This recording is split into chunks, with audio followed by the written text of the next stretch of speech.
இன்றைக்கி மார்னிங் ரொம்பவே பாசிட்டிவாக டே ஸ்டார்ட் ஆச்சு. காரணம், கால்லேயே ஒரு பொண்ணு மெசேஜ் பண்ணியிருந்தா, உங்கள் ரீல் பார்த்தேன், சீக்கிரமாகவே உங்களுக்கு பெரிய சேனலில் ஆங்கரிங்க்கு ஜாப் கிடைக்கும் அப்படின்ட்டு. அதே ஹோப்போட இன்றைக்கி ஒரு சேனலுக்கு இன்டர்வியூக்கு போயிருந்தேன். வழக்கம் போல் என்னோடய டெஸ்ட் ஷூட்டெல்லாம் முடிச்சுட்டு வெயிட் பண்ணிகிட்டு இருந்தேன் ஹெச்ஆரை மீட் பண்ணுறதுக்காக.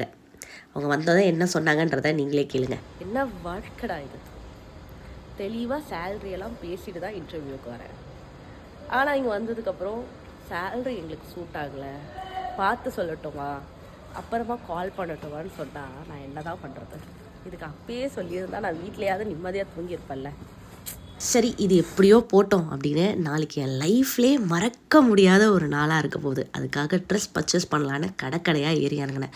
பட் எனக்கு எதுவுமே பிடிக்கல. ஏன்னா அவங்க பிளாக், ஒயிட், க்ரீனை அவாய்ட் பண்ண சொன்னாங்க. ஆனால் எனக்கு பிடிச்ச ட்ரெஸ் எல்லாம் அதே கலரில் தான் இருக்குது. வேறு வழி இல்லாமல் எதுவுமே வாங்காமல் வந்துட்டேன்.